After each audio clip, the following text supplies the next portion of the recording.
নমস্কার বন্ধুরা, আর একটা কুকিং ব্লগে তোমাদেরকে স্বাগত জানাচ্ছি।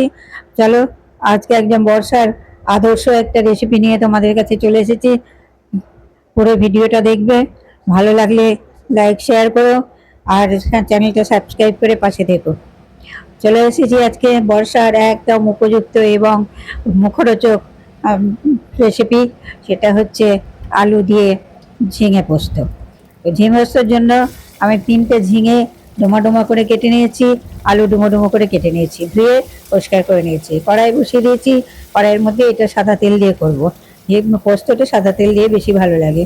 কাঁচা লঙ্কা 5 ফোড়ন দিয়ে দিয়েছি, সামান্য কিছু, কিন্তু উপকরণ বেশি কিছু দেব না। আর এই দিয়ে তার মধ্যে আলুগুলো প্রথমে দিয়ে দিলাম। আলুগুলো যেহেতু একটু সময় লাগবে, তারপরে ঝিঙাগুলো দিয়ে ঢেকে দিয়েছি।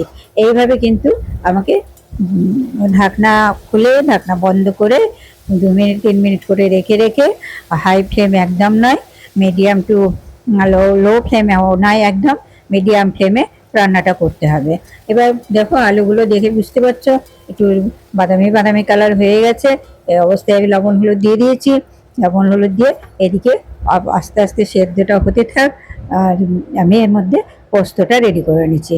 পোস্ত দিয়ে দিয়েছি। পোস্তটাকে প্রথমে মিক্সিং জারে এমনি গুঁড়িয়ে নিতে গেলে পোস্তটা খুবই পাটার চেয়েও, খুব শিল পাটার চেয়েও খুব ভালো হয়।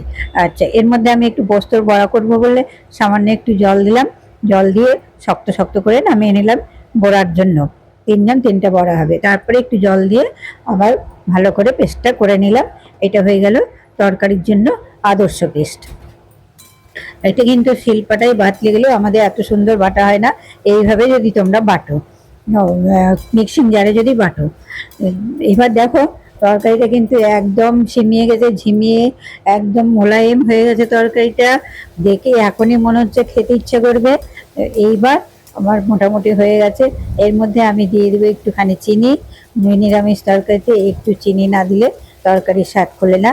আর যে কোনো সবজিতেই হালকা হালকা একটু মিষ্টি দিলে লবণ চিনির একটা আলাদা রকমের সুন্দর স্বাদ বেরিয়ে আসে। এই আমার দেওয়া হয়ে গেছে। এইবার কিন্তু আমার পোস্ত দেওয়ার পালা। পোস্ত দিলেই রান্না কমপ্লিট। পোস্ত দেওয়ার পর কিন্তু বেশিক্ষণ ফোটানো যাবে না, সামান্য একটু ফুটিয়েই পোস্ত নামিয়ে ফেলতে হয়। পোস্ত দিয়ে কষতে গেলে পোস্ত ছেড়ে যায়, পোস্তের স্বাদ কমে যায়। তাহলে তোমরা বলো, রান্নাটা দেখি কিন্তু রান্নাটা একটু শেখার ব্যাপার আছে। এই রান্নার পোস্তের রান্না আমি অনেককেই দেখেছি পোস্ত কষতে গেলে গা ছেড়ে যায়। সর্ষে পোস্তের এই ধর্মটা আছে। দেখতে পাচ্ছ কি সুন্দর গাঢ় হয়ে গায়ের মধ্যে লেগে আছে, আঠালো ভাব আছে। এই আঠালো ভাবটা কেটে যাবে যদি পোস্ত কষা হয়। তাহলে আমার আলু পোস্ত আর আলু ঝিঙে পোস্ত রেডি। তোমরা যদি ভালো লাগে, কোথা থেকে দেখছো কমেন্ট করো, চ্যানেলটা সাবস্ক্রাইব করে পাশে থেকো, শেয়ার করে দিও বন্ধু বান্ধব আত্মীয় স্বজনদের মধ্যে। আজকের মতো এখানেই শেষ করছি। নতুন একটা ভিডিও নিয়ে আবার হাজির হব। তোমরা পাশে থাকা বেল আইকনটি প্রেস করে দিও, নোটিফিকেশন পৌঁছে যাবে। তখন তোমরা রান্না বাড়িতে করে আমাকে জানিও কিভাবে করলে। বড় সবাই কিন্তু ভালো করে জানিও। এবার পোস্তের বড়ায় চলে যাচ্ছি। পোস্তের বড়া 3টে বড়া বানিয়ে নিয়েছি, শক্ত শক্ত করে পোস্তটা বাটা হয়েছে। এবং বাটা পোস্তগুলো 3টে বড়া বানিয়ে নিয়ে দিয়ে দিলাম তেলের মধ্যে।